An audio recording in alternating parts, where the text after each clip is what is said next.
দীর্ঘদিন ধরে অচল ভাটপাড়া পৌরসভায় অচলাবস্থা কাটাতে পৌরসভায় উপস্থিত হন ডক্টর রাজেশ কুমার ও অর্জুন সিং।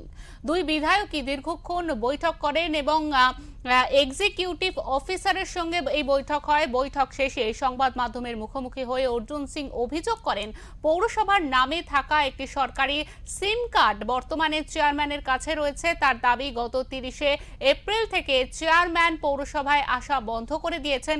এর জেরে প্রশাসনিক কাজকর্ম থমকে গিয়েছে, এমনকি পৌরসভার কর্মচারীদের বেতন পর্যন্ত আটকে রয়েছে। এই ঘটনায় ভাটপাড়ার নাগরিক পরিষেবা ব্যাহত হওয়ার সাধারণ মানুষ বেশ ক্ষুব্ধ। অর্জুন সিং জানিয়েছেন, তিনি বিষয়টি আধিকারিকদের সঙ্গে বিস্তারিতভাবে আলোচনা করেছেন এবং বর্তমানে এই অচলাবস্থা দ্রুত মুক্তির দাবি জানিয়েছেন কর্মীরা।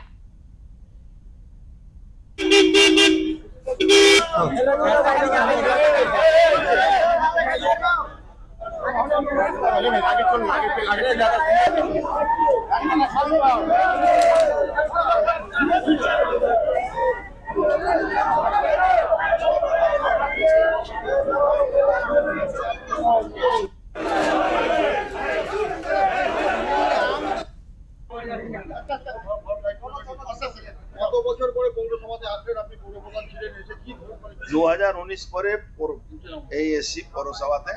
আমি শুধু আপনাদের কাছে একটা কথা বলবো, আজকে ভাটপাড়া বিধায়ক আর জগদ্দলের বিধায়ক ডক্টর রাজেশ কুমার জি আর পवन কুমার সিং, ইনাদের কাছে ভুরি ভুরি কমপ্লেন আসতো কি এখানে ডেভেলপমেন্টের কাজ আটকে গেছে, ক্যাজুয়াল লেবারদের পেমেন্ট হচ্ছে না, লেবারদের পেমেন্ট হচ্ছে না, যারা যতগুলো কেন্দ্রীয় সরকারের প্রকল্প এখানে চলে তার পেমেন্ট হচ্ছে না।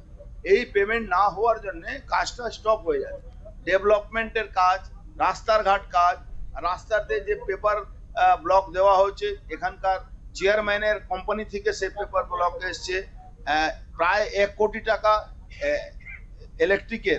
ইলেকট্রিকের মাল সাপ্লাই, মালও আসেনি, তার পেমেন্টও হয়ে গেছে।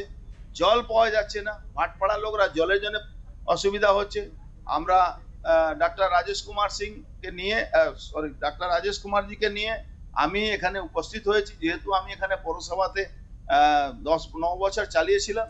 আমি এই জন্য এসেছি, আজকে ওনাদেরকে বলেছি যে আপনারা ইমিডিয়েট যে ট্রেজারির টাকা যে যখন ওটিপি আসে চেয়ারম্যানের এতে ফোনে, তো ওই ফোনটা নাকি চেয়ারম্যানের ছেলের কাছে থাকে, আবার ছেলে ওই নিয়ে ফোন পালিয়ে গেছে।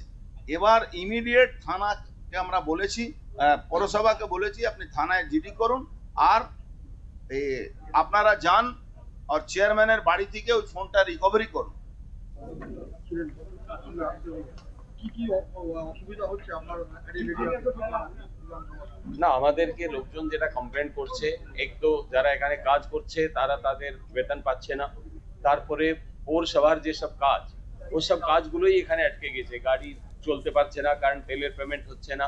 যখন আমরা এটা ইনকোয়ারি করলাম তখন দেখলাম কি যে পৌরসভা যে পেমেন্টের পদ্ধতি আছে তার মধ্যে ট্রেজারির ওটিপি যায় চেয়ারপারসন যিনি আছেন তার মোবাইল ফোন, যেটা পৌরসভারই মোবাইল ফোন, তার উপরে উনি ওই মোবাইল ফোন সিম নিয়ে উধাও হয়ে গেছেন, ওনাদেরকে খুঁজে পাওয়া যাচ্ছে না। তো এই জন্যে আমরা বলেছি আপনারা থানায় কমপ্লেন করুন, থানায় কমপ্লেন করে ওনার ওখান থেকে কাছ থেকে ওটা রিকভার করা হবে।